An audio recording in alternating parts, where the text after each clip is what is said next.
he had the cat tattooed on his wrist. So I knew that this was, this wasn't just like a stray cat he had just found. Like this cat was his life, and it actually represented his sobriety. A missing cat, a bizarre cover-up, and a 4-year legal battle that ended with a 7-figure verdict. Welcome to Make Your Case, the podcast where attorneys break down the most impactful cases of their careers and the stories behind them. I'm Joe Douglas, longtime investigative journalist and founder of Clear Eyed Media, where we produce legal videos that help lawyers win cases and reach better outcomes. Today's guest is Michael Fuller, a trial attorney based in Portland, Oregon, my hometown, and founder of the Underdog Law Office. He shares the story behind what he calls his favorite case. It started with a man reporting the theft of a cat and turned into a high-stakes civil trial with surprise testimony, media strategy, and a pivotal betrayal that flipped the case. We also talk about how Fuller chooses his cases, why he avoids working for the wealthy, and the surprising way he uses social media comment sections to prepare for trial. Michael, thanks for being here. If you could go ahead and just introduce yourself and tell us a little bit about your practice and what you do. Sure. I'm Mike Fuller, and about 10 years ago or so, I founded something called Underdog Law Office. And so it's a small group of trial lawyers in Portland. We basically try to find interesting and important cases where no other attorney in town would basically take them, and we take them to local jury trials and hopefully get a decent result for the client. Why did you call it the Underdog Law Office? I've always been a fan of boxing, and so I was toying with different names, and back in 12 years ago or whatever, most of the firms were just named after like old white guys. That was just the way that you named a law firm. And I thought, people looking for me, they're not going to know to look for that name because I'm looking for clients that have never had a legal problem. They have a one-off legal claim. I don't need, I'm not looking for a book of business. And I didn't have any other trial lawyers in my small firm, so I kind of started from scratch. So I figured why not pick like kind of a gimmick name where if people saw it, then they knew that I was the right type of lawyer. And then, so originally I thought maybe like PDX Pit Bulls, but I thought, I don't really want to be like aggressive. We're not really an aggressive law firm like a pit bull, although my mascot Georgie is my old pit bull that I had. And I just kind of checked the domain for Underdog Lawyer because I thought I'm kind of an underdog. I was the first in my family to go to college, and I always wanted to be a lawyer. And I felt like the underdog in this profession. Lawyers are kind of like gangs, like, the best lawyers are at the biggest firms and they team up and share their resources and knowledge. And I didn't really have any of that. So I started calling it Underdog Law Office. And then, most of our clients are either like people getting sued for debts they don't owe, or tenants who don't have any money, don't have any bargaining power. So it also kind of resonates with the client base that we serve. Yeah, and so that's great. That's a good kind of intro to your company. You've had some pretty notable cases in your career that I was aware of when I was a reporter in Portland, and I also talked often with Kim Sortel, who's one of your associates or someone you've worked with for years, I would imagine. I know. And then, but I mean, I think you've had some accolades recently. I saw some kind of notable cases that settled before we get into this other case, which is a really notable case as well, and also a really interesting and kind of funny and bizarre case. But talk a little bit about some of your more notable cases that folks might know you from the news, or like some of the more recent developments or things you're known for. Sure. So I always try to keep about 20% of my calendar open on any given week, and I'm always looking for emerging issues. I realize that there's attorneys and they kind of specialize in one area, and that's kind of all they do, and that's fine. But I realized I was never really going to compete in those areas where attorneys have been entrenched for decades, and I was never going to know that area of the law as good as them. And so I decided, and when, certain areas of the law have their downturns where there's just not the need for that type of lawyer.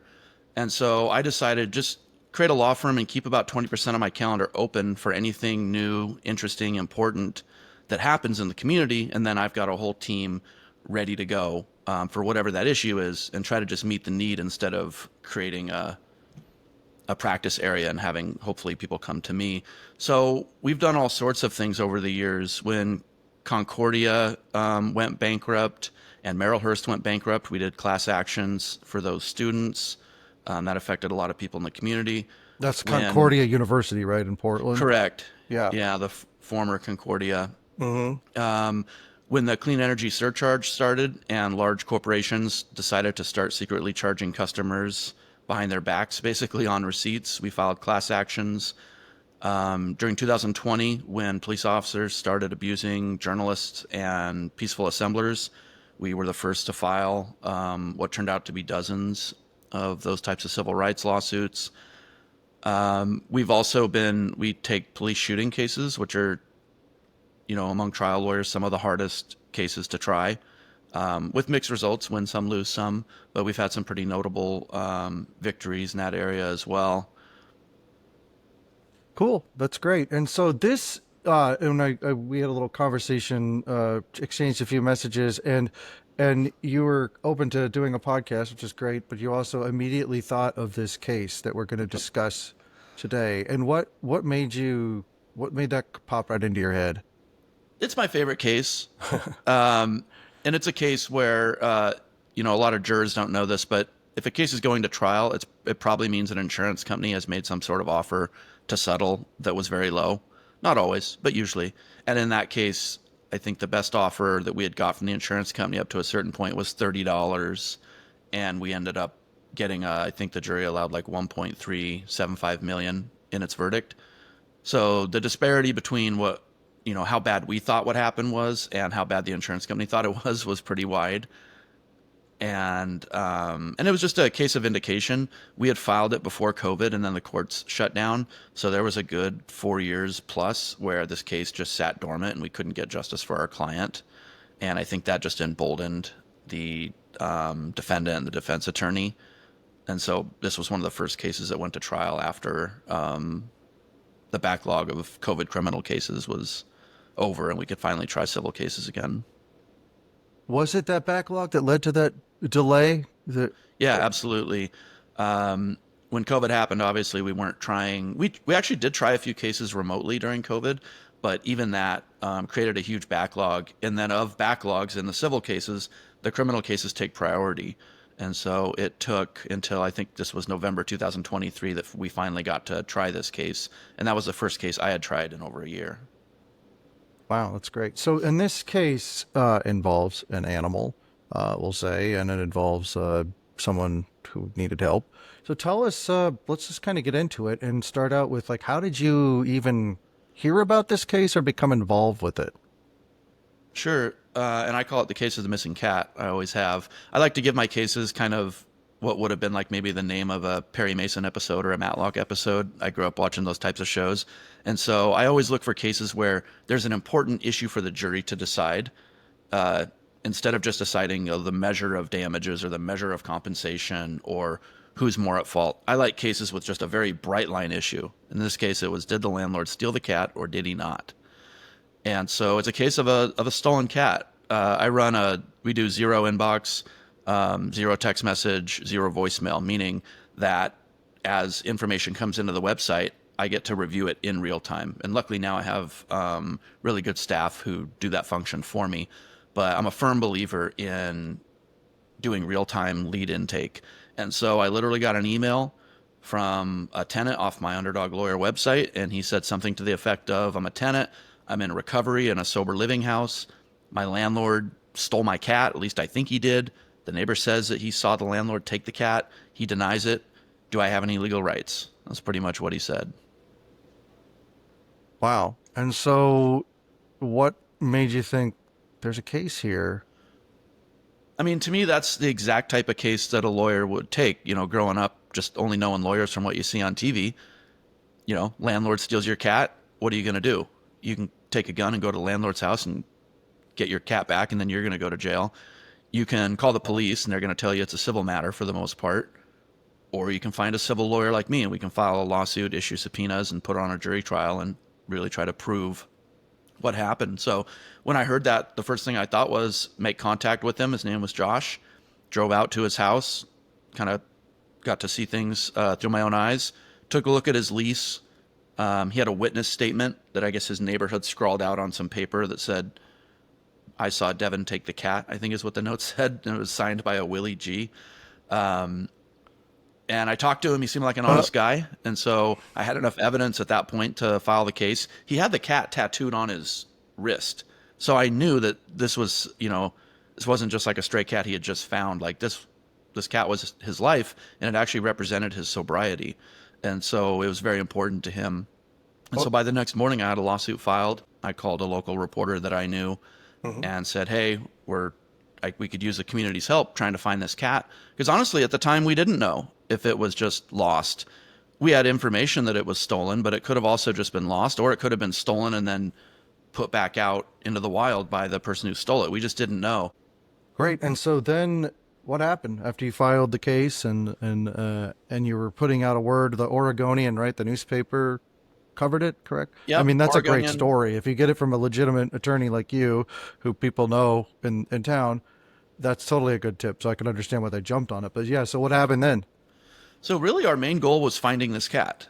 We could go to a jury later and ask for money for what happened, but our main goal was finding this cat. And so a few weeks went by, we did not find the cat. We had put up reward signs, we had interviewed neighbors, we had done a search party, a couple of them. And then eventually the landlord's insurance company showed up and they filed an answer in court. They denied that the cat was taken. And so there we go. We're set up. They've answered the lawsuit. We filed it. They say that the cat was not taken by the landlord. We said that it was. And so from there, we just had to litigate the case for 4 years. The landlord, at a certain point, we were kind of hitting dead ends.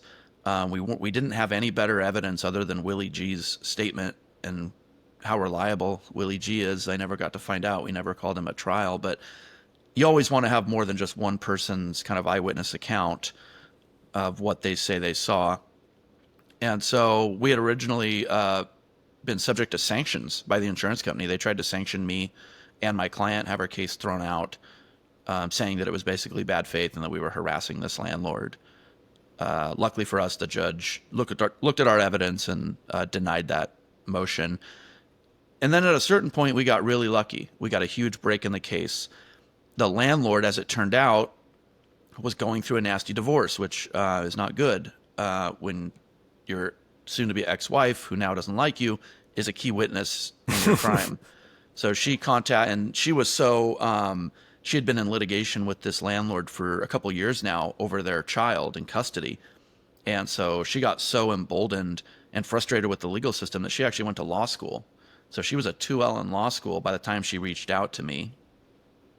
Wow. And so she called my phone one random day and just said, "Hey, you know that case of the guy who says his landlord stole his cat?" And I said, "Yeah, I know that case." She goes, "Well, I'm the landlord's ex-wife, and he did steal the cat, and I helped him do it. And he told me to get a disguise and a burner phone and take the cat to a humane society after the Oregonian called us for an interview." And she said that, me and the landlord sat down and went on OregonLive.com and typed up a bunch of comments critical of the case. We went and left your law firm a 1-star bad review on Google trying to make you go away. And I said, "Well, this is really helpful. Would you put this under oath in writing?" And she said, "Yeah, sure." So we had her sign a sworn affidavit to everything that she witnessed. And at that point, I knew we had a chance to win this case. I didn't know if we would, but we had a chance because we finally had a witness. And then the landlord's insurance company was in a very awkward spot. They had to go change their answer to the court saying, "Well, all right, maybe we did take the cat, but we didn't intend to cause any harm." In fact, they said we were doing the tenant a favor because cats aren't allowed in the lease. And so if we hadn't taken his cat, he would have been evicted and homeless, which I thought, okay, that's an interesting argument. I wonder what a jury will think about that. And so, Wow. yeah, over 4 years later, we got to a jury trial and the jury saw it our way. As it turned out, we later learned that the cat actually had a chip. Our client had taken it to the vet. It was found at the Alano Club in Northwest Portland. It's that really big, beautiful building up on 24th, and it's a recovery center. And so a bunch of heroin people in NA had found that cat, and it was in pretty bad shape. And so they picked Josh to basically take it in and he took it in, got its shots, got it back into good health. They didn't find a chip on it though. So then, fast forward 3 years, the landlord's ex-wife returns the cat to the Humane Society. The note in the Humane Society records that we subpoenaed said she didn't want to talk. She just wanted to drop the kitty and run. Was the note that the Humane Society left.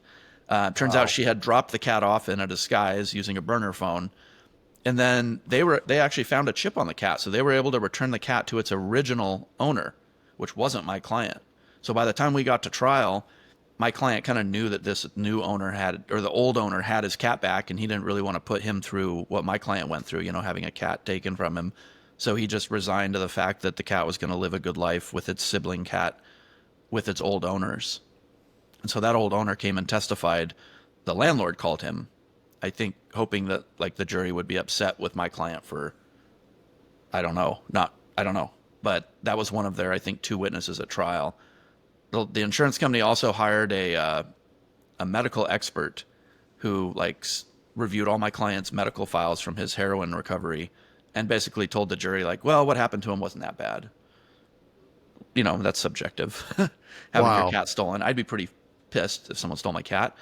But this doctor seemed to say that, well, it's not really that bad. And the jury came back unanimous. I think they allowed my client $175,000 compensation, and then they hit the landlord with a $1.2 million punitive damages verdict to punish him and to deter other landlords from stealing cats. Wow. That's obviously a great result for you and your client. And what was your client's reaction to that?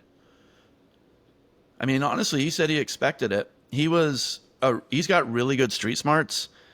I'll tell you a little story. The first day of trial, you pick the jury, basically.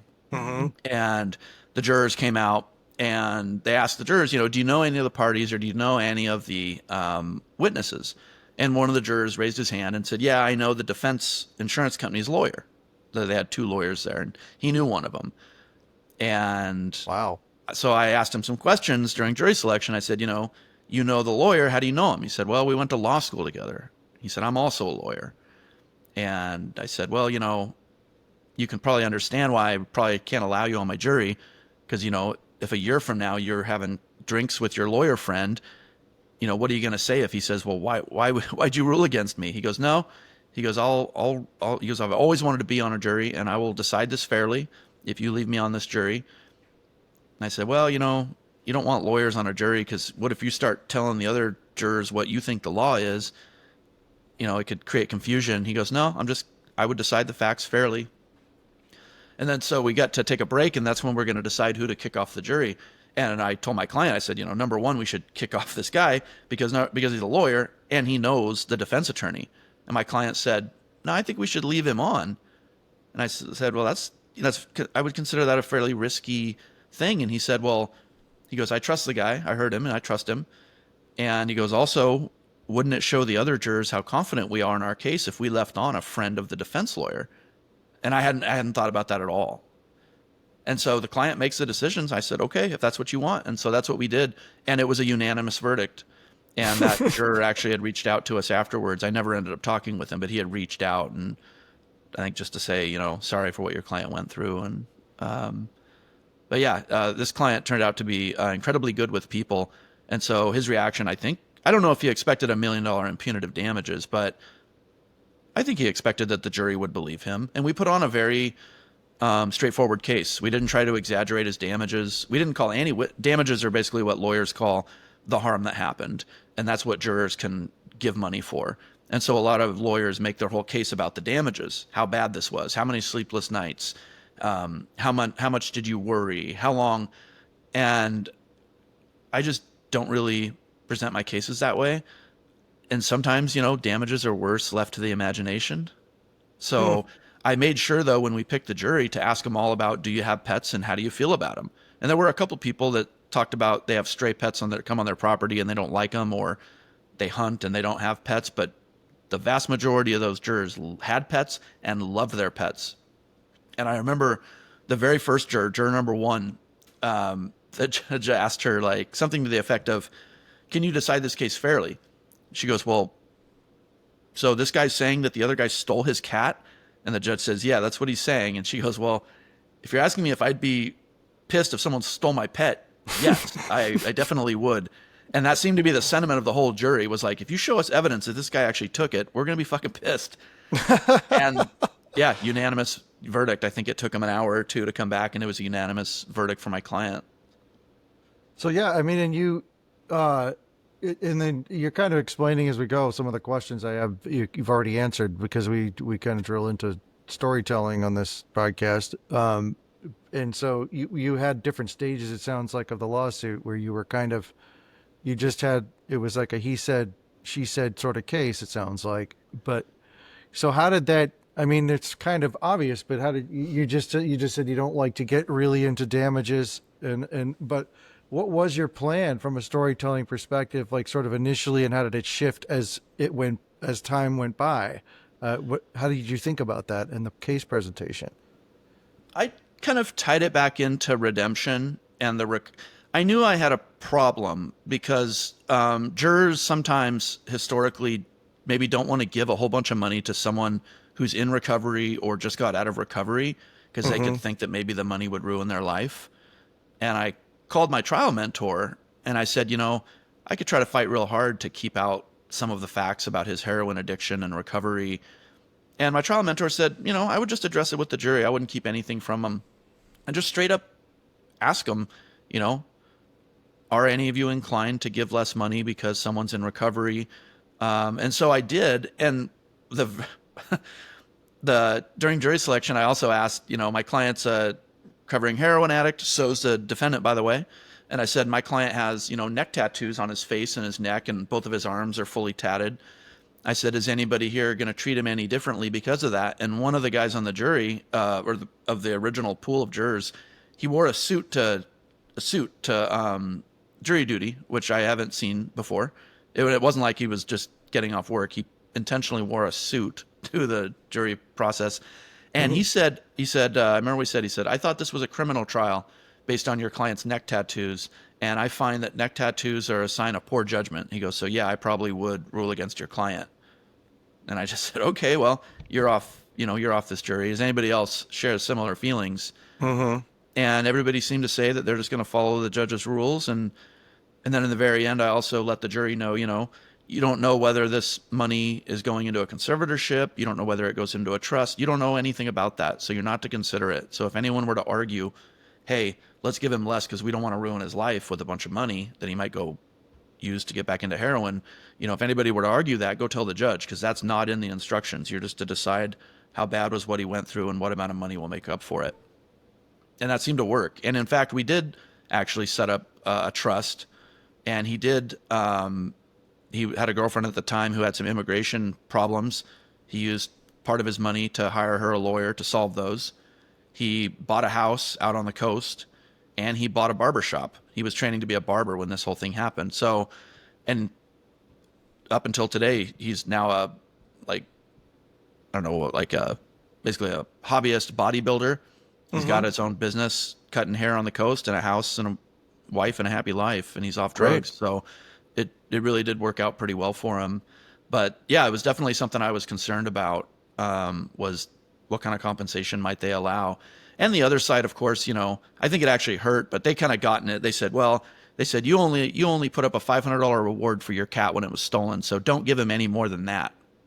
And they also argued to the jury, like, he could have gone out and got a brand new cat for $30 at the Humane Society, so don't give him any more than that. My God. And those arguments seem to fall flat with these jurors. I don't know why you would argue that. I think also the defense attorney, she's a good lawyer, but I think she might have also kind of got a little too persuaded by her own client. I don't know, because as a lawyer, you don't get to know what the other side tells their lawyer. But I think she really misread the case. We had talked about this case from intake, me and my partner, Kelly Jones, and we both said, this is $1 million case. We love this case. But we were the only ones. Other lawyers in the community still laugh at it, like, that case shows like kind of an abuse of the legal system almost. Like, we're out here, we got people getting T-boned with neck injuries and car accidents, and juries give them 45 grand or something, and you've got a guy with a missing cat and $1 million verdict. But we always had faith in this case. We just didn't know if we could ever prove what actually happened. And we put the landlord under oath, and he completely, I wouldn't say completely lied, but he got caught in multiple inconsistent stories that couldn't have all been true. Wow. And we found out, I don't know if I already said, that it was actually him and his wife at the time who had gone on Oregon Live and posted all those critical Yeah. things about the case. So Yeah. I think, as far as like the meta presentation of the case, as the jury started to learn the type of person this is, I think they were happy to sign off on that verdict by the end of it, because his ex-wife also testified that, and they say, as a lawyer, don't ask questions that you don't know the answer to a hostile witness. Well, the insurance company lawyer asked the ex-wife some questions under oath that just really made the defendant landlord seem really like a bad guy. She asked her, she said, "Have you ever gone online and talked negatively about my client, the landlord?" And she goes, "Yeah, I have." She's like, "Well, what kind of things did you say?" Which was a bad question in hindsight, because the ex-wife says, "Well, I said how he didn't tell me that he had hepatitis, how he kidnapped my daughter, and how he committed fraud on the family law court and was held like in contempt, basically." Wow. And so she said, "No more questions." But I think by the end of it, the jury was just thinking like, this guy's just really disregards other people and their rights. And, nobody's really a bad person in my book, but he's made a lot of decisions that hurt a lot of people, and he Yeah. didn't seem to care. And they really hit him with that verdict. Now, the insurance company had to pay it, so it didn't come out of his pocket, but got his name in the paper. Yeah, and so there's this. I mean, you're in jury selection, and is like one of the first steps of a trial, right? And so you kind of have to do this. But I hear this from other attorneys when they have successful cases, which is you kind of.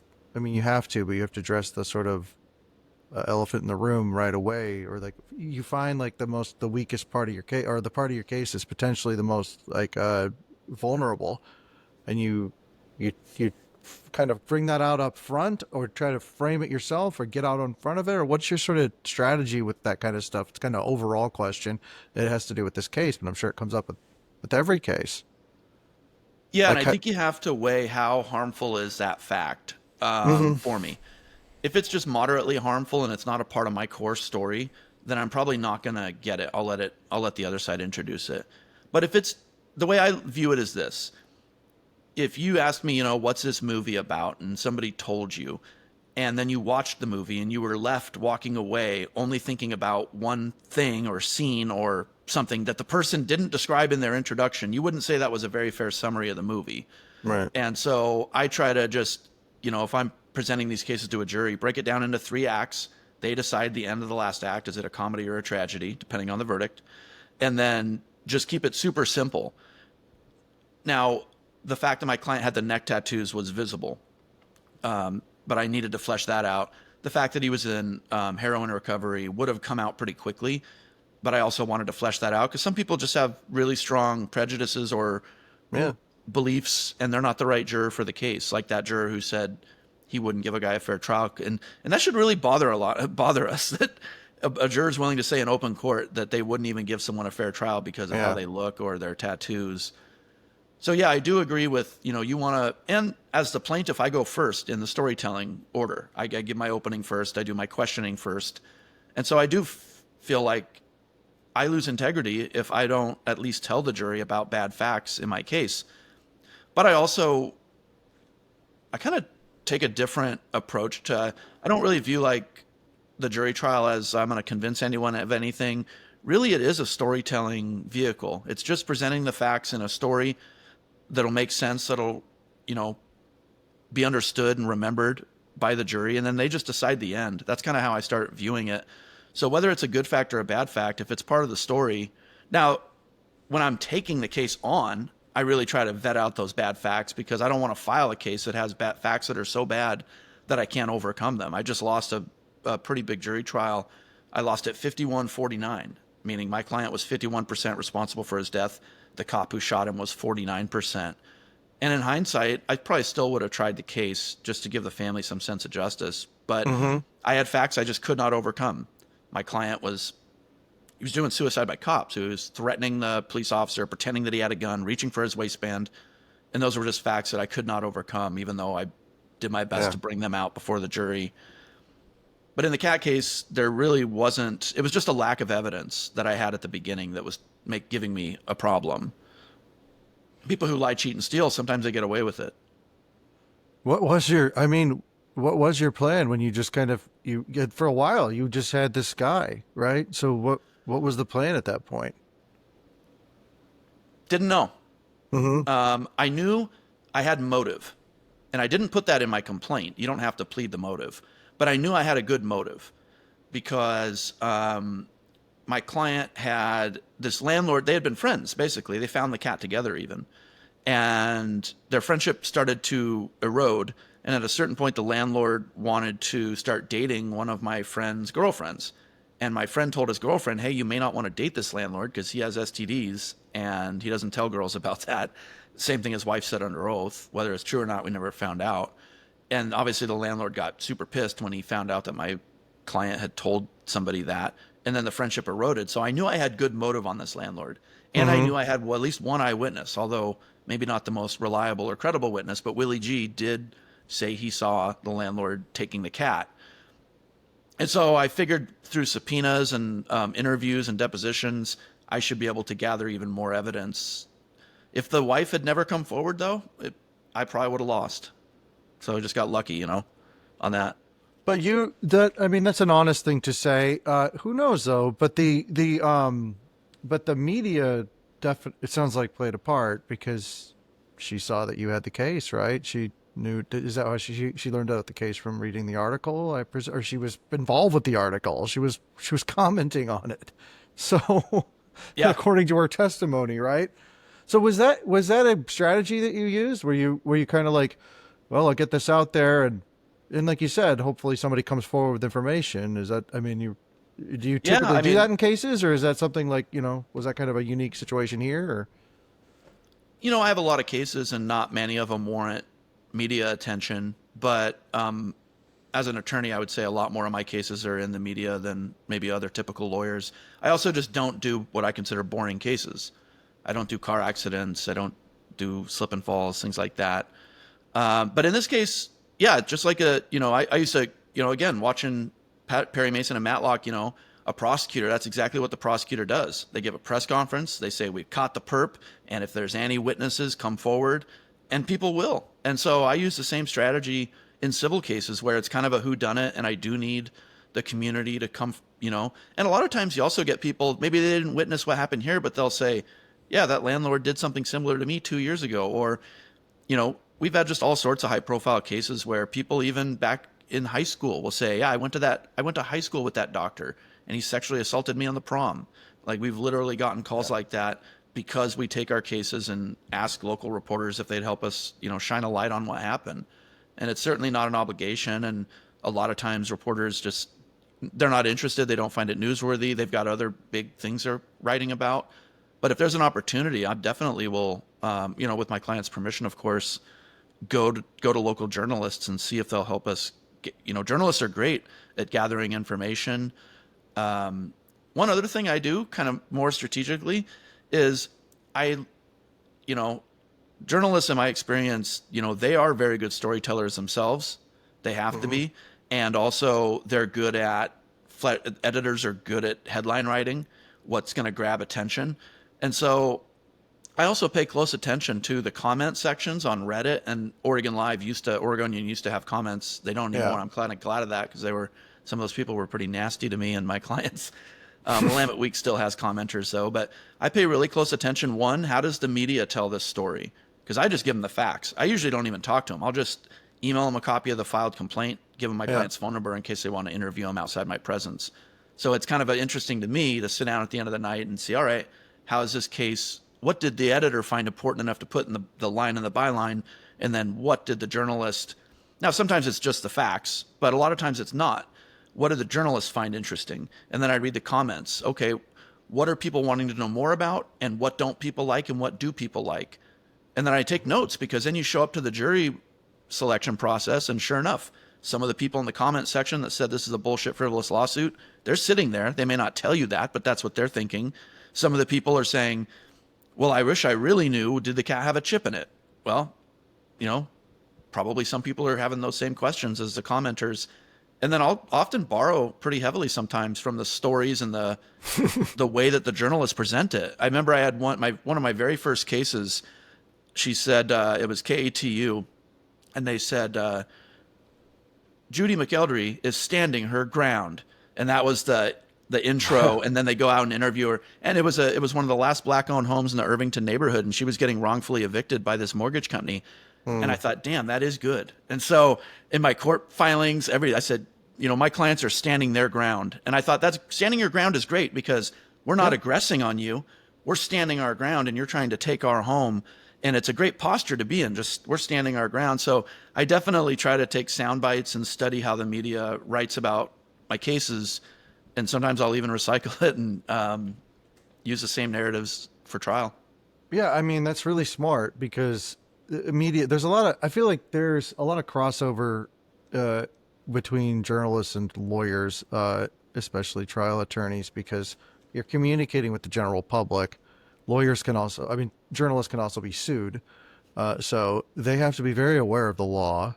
So you have to say things and they have to be true. And so, it has to pay off because otherwise your readers or viewers are going to know you're pulling a fast one on them. So yeah, like you said, stand your ground. It's a really good lead because it's resonant with the story, pays off.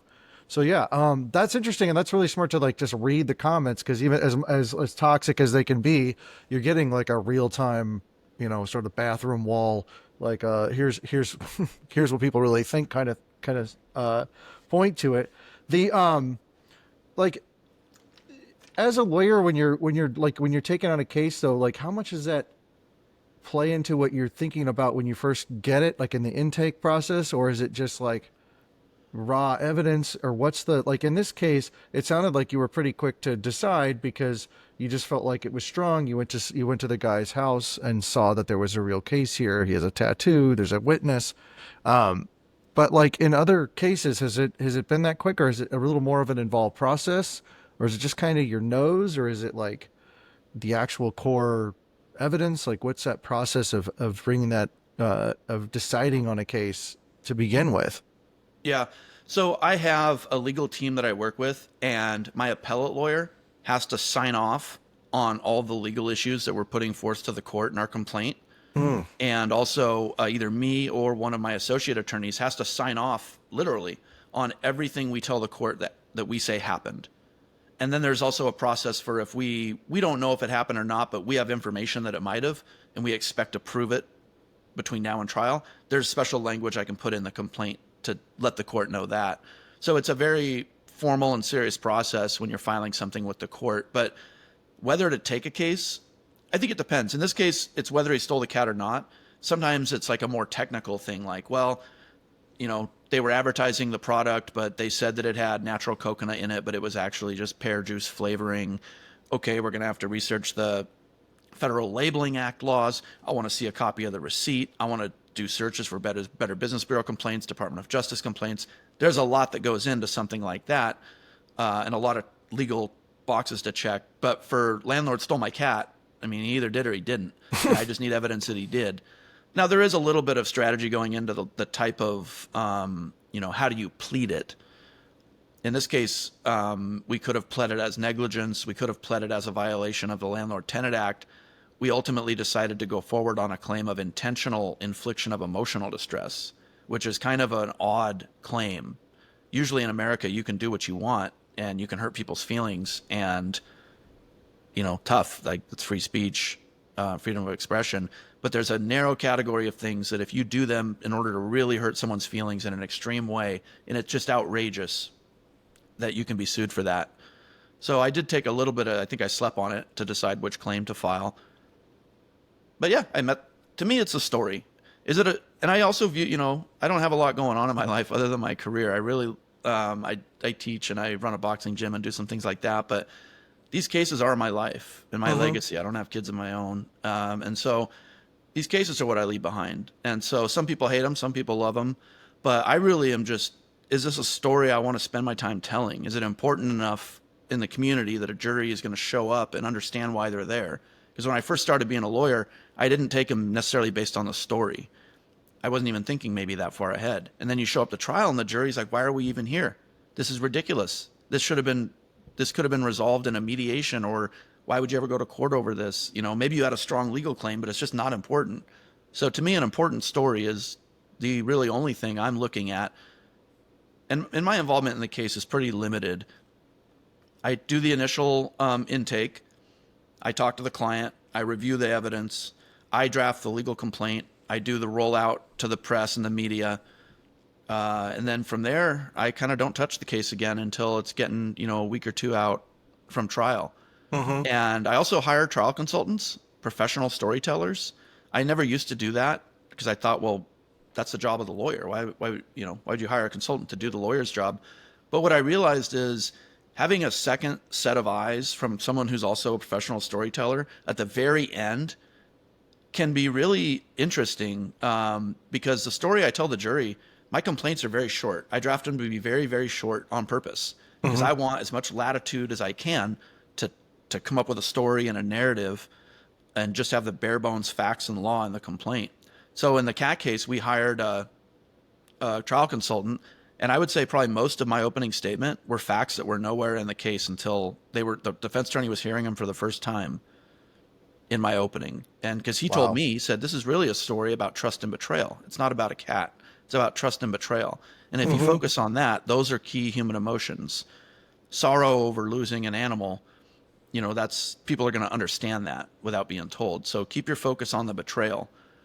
And so that's kind of what we did. So for the defense lawyer, it's kind of a disadvantage. You think the case is going one way because the trial lawyer who filed it drafted it that way 3 years ago. And then you bring in a separate storyteller at the very end, and they're hearing a new narrative, a new story to prepare for, almost in their, and they go right up after me. And so sometimes it's not easy in trial when the person who goes ahead of you has a completely different story to tell.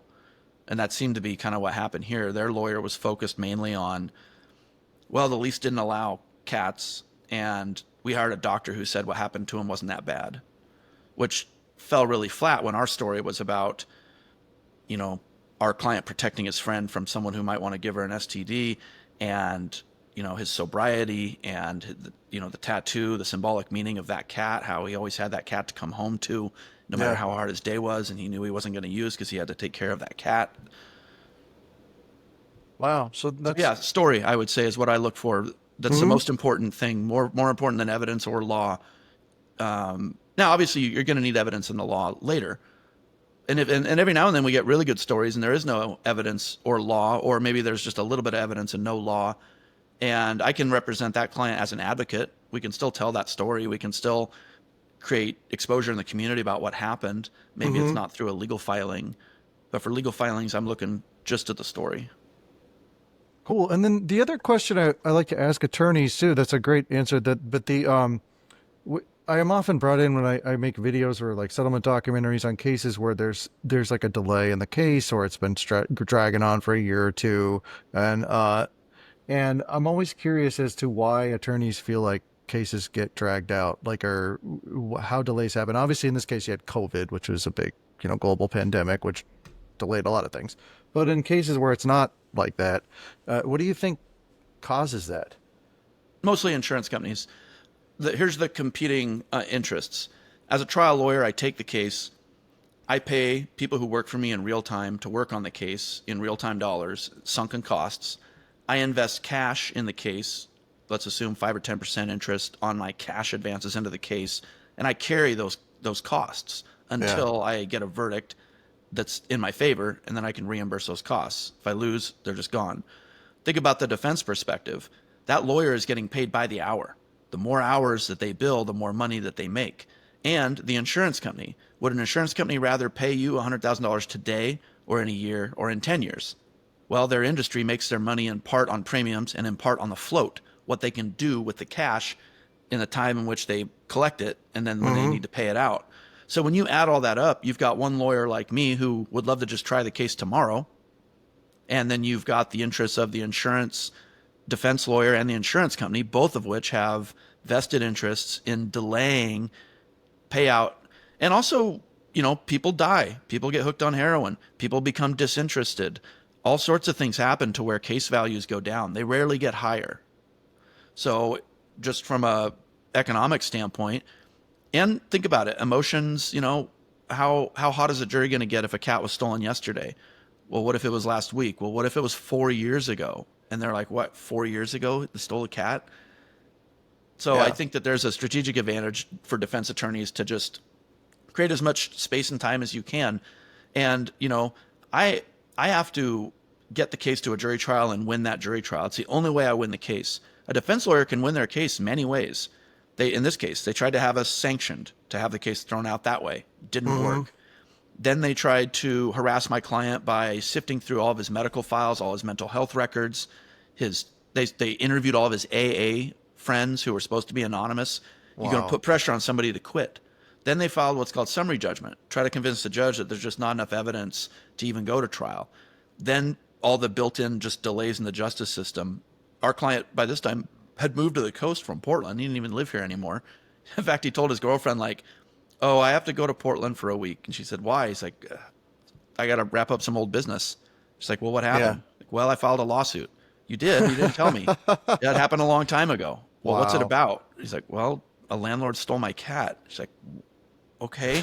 And you're gonna. He's like, yeah. And my lawyer wants me to come to Portland, and it's gonna put me up in a hotel for 4 days, and I have to testify, and I have to do this. I started this lawsuit. I'm not. I think it was a lot to not let us down. I don't think. I think we thought we'd win. I don't know how well we thought we'd do, but so yeah, there's just a lot of different reasons and ways you can win a case with delay on the defense side. I think that's what drives So the when gap you, between filing if and you, trial. as a plaintiff attorney, though, do you have what are the tools that you have in your arsenal to try to stop? Like, I mean, you kind of have to answer all these different things that they're doing, right? But what is there anything you can do to kind of like get out in front of it and say, hey, look, this case is you're gonna lose. You're gonna go to trial. Let's settle if you want to settle, to kind of speed up the process. What can you Yeah, do? I call it West Coast offense or hurry up offense. Hmm. So when I file my complaint, I'm not just giving them a complaint. I'm giving them a complaint, a request for documents, request for insurance disclosures, usually a few subpoenas, request to inspect premises, deposition notices. So we do all that work before we file so that when we file, and we usually file as soon as we're able to, all that work's already done. And that all starts 30-day, 45-day time clocks on the defense side. And then I just keep the pace of the case going. So just do not let these cases languish. And then also when there's media attention on a case, especially if it's a corporate defendant, that'll often motivate them to put this at the top of their pile. Like, Oregonian just called us for comment. It's going to the comms team. What's legal have to say? Well, who knows? Call legal and tell them we're on golden time. We need to make sure this statement's okay. And then, oh, this Fuller lawyer just served us with a banker's box full of stuff too. Someone's gonna have to look through all that. So I think part of it is, the old strategy that I was taught for injury lawyers was you get the client and you sign them on the line that's dotted, and now they're yours. And then you monitor their treatment. And then you wait as close to the very end of the statute of limitations as you can, so the medical bills are the highest, and you file at the very end. And then you try to settle. And my strategy has always been no, get these cases once you have your evidence in your law, file it, front end all the work. And then just keep going to the judges is one of my, I wouldn't call it a secret because the judges hate it. We get, you know, I don't know what you'd call it, but in trouble with judges pretty frequently because there's this kind of rule that they don't like what's called discovery disputes and they don't like Hmm. expedited discovery disputes. But I know as a lawyer, if I take my foot off that pedal and just let the defense control the speed of the case, it's going to go into reverse. Yeah. So one of the things I do is just constantly move the case forward. Say, give me your insurance disclosures. They're already past due. When can you get them to me? I'll call you on the phone tomorrow. If I don't hear from you, I'm going to file an expedited motion. Where's your client's documents? If I don't have them, I'm going to call you on the phone tomorrow. If you don't give me a commitment within a certain amount of time to get them, I'm going to file a motion to compel. And just but that's also very expensive, and most of these Hmm. cases are contingency. So that's another reason lawyers might be incentivized to just let it languish. Is my contingency fee is the same whether I bust my ass in the beginning of the case or just let it eventually get set for trial, and if it settles in the meantime, great. But I also don't, we give a defendant a fair chance to settle every case one time at a confidential mediation at a time of their choosing. My initial letter that goes out with my banker's box full of stuff says, give this to your insurance company, and if you want to mediate this for a fair result early, let us know, because we'd love to do that, because I'm paying for all these costs and putting in all this time. Sure enough, that almost never happens. Every now and then it does. But then I can always tell the judge, hey, the very first thing I did after filing this case was ask to settle it. But I'm not going to beg them to settle or push them to settle. And we're only going to do that one time. And so if it doesn't settle, then we're going to trial. That also helps drive up settlement value for my client. A lot of lawyers, they say they're trial lawyers, but you ask them, well, how many cases have you tried like this? Well, none like this. Well, how many cases have you just tried in the last 6 months? Well, none. Some of these lawyers never tried a case ever. Yeah.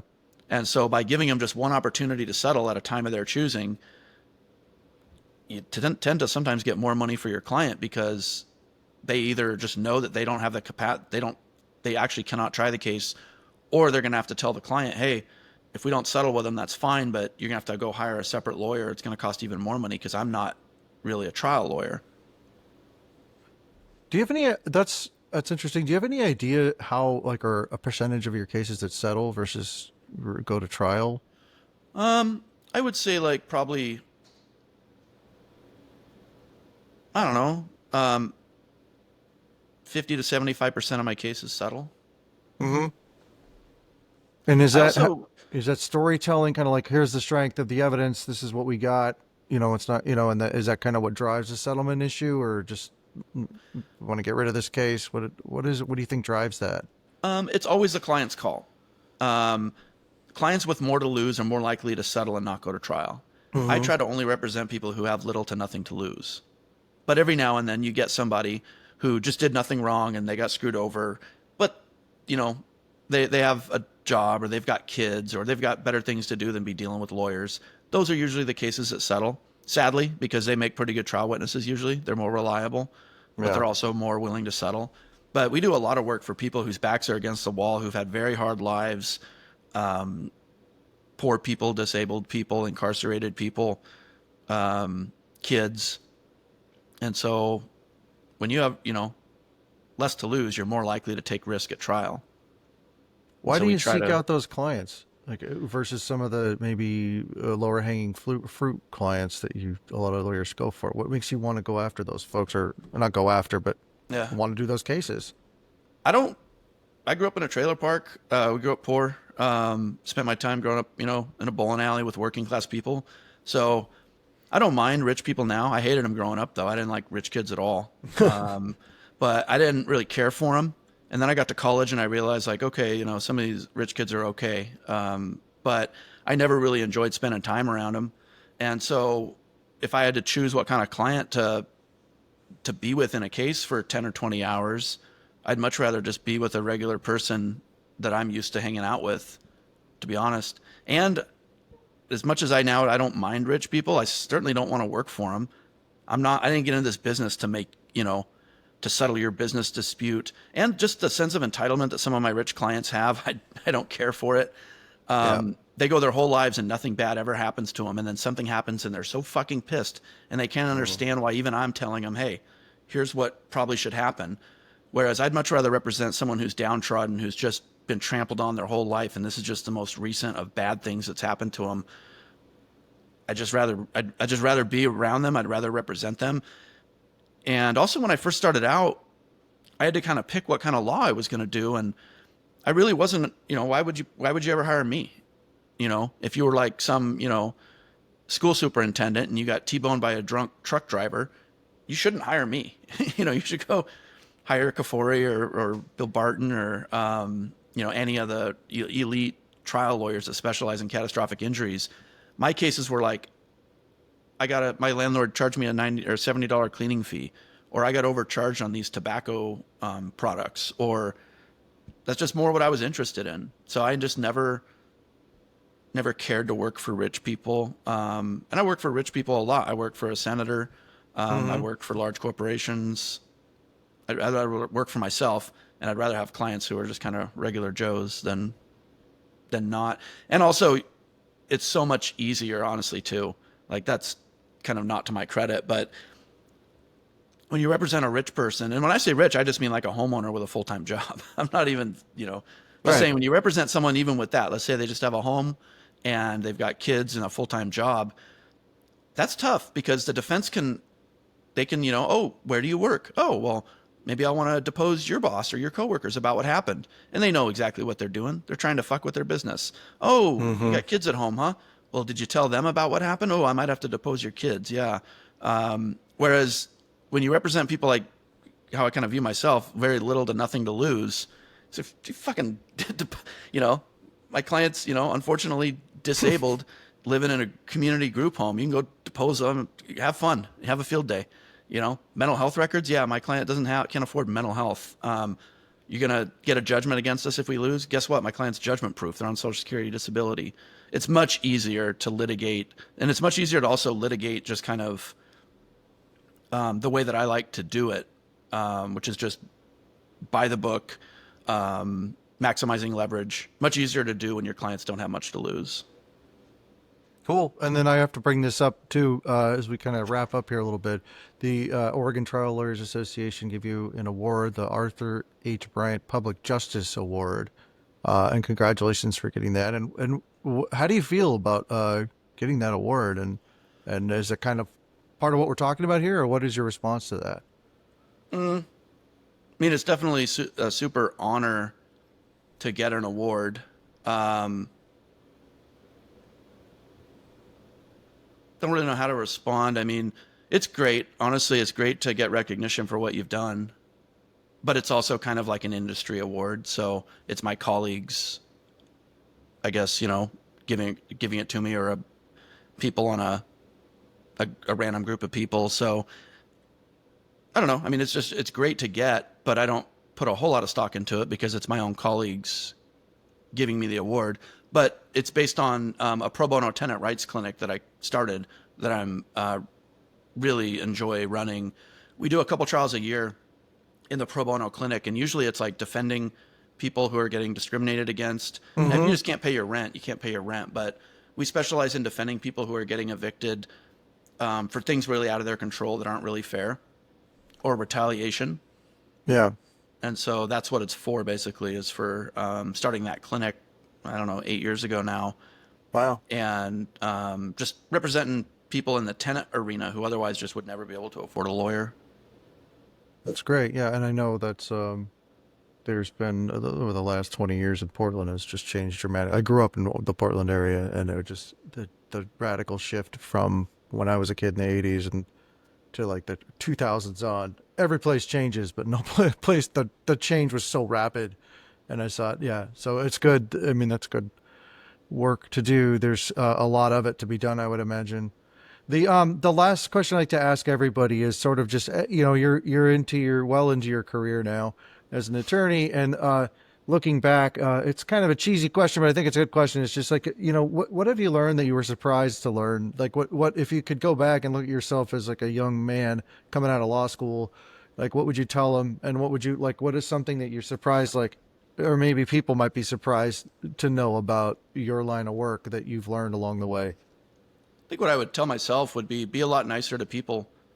You kind of feel I view it kind of like professional sports. Like, yeah, you can be like Dick Buckus. You can go out there and spit on people and stomp on their hands, or you can also just play football and do a good job. And I think when I first started, I was just so angry at what I saw, the way people were being treated, and I'd been waiting, kind of like a fighter in a fight camp to get this law license to go after these corporations that I probably wasn't as just nice and civil as I should have been, to my colleagues, to people who represent. I used to think, well, if you're an executive at Wells Fargo and you're stealing homes from people, then you're dog shit. And if you're an attorney who gets paid a lot of money to represent them so they can do that, then you're dog shit too. And I don't need to give you any more respect than I would give a piece of dog shit on the street. That's how I viewed things back then. I have a different view now. So I would tell myself, and I do tell young lawyers, be nice to people. Everyone deserves a basic level of kindness and professionalism, no matter if they're make their money representing rapists and polluters and all the things that all these lawyers do. And then I guess what surprised me is that I've been able to make a good living for myself, and I've been able to do really well as a lawyer. And I was never, a very good student. I was never expected to do very well in this business. And I think that just being yourself goes a long way, and just not focusing on the money. What surprised me is that by not focusing on the money, you make money. Whereas I see a lot of lawyers that are so focused on the money that I think they lose sight of winning important cases, doing good work in the community. I'd never almost took a vow of poverty when I first started this business. Just never had any expectation. Just being a lawyer in the community who could afford a suit and a briefcase, who got, to go to court to do your work every day was enough for me. But I was Yeah. kind of surprised that if you just put your focus into the craft, you can do quite well for yourself, even though that's not really what you're aiming to do. And the people that are out there really just trying to maximize profits in their law practice, maybe they end up, working twice as hard, having half as much fun, and they end up with maybe the same amount of money at the end of the day. So that's what kind of surprised me. Great. That's cool. And then before we finally wrap up, anything else you want to add that you're really wanting to get off your chest?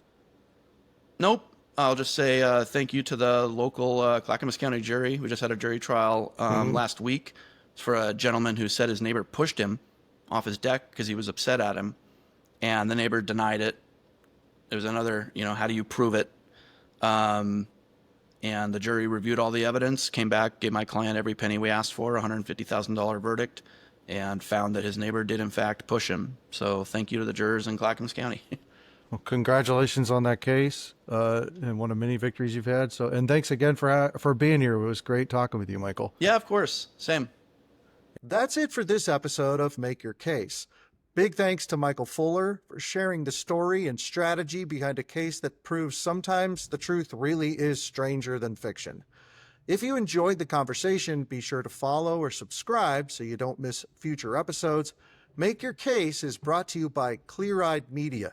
We help attorneys present cases more effectively with professional video storytelling, whether it's for mediation, settlement, or trial.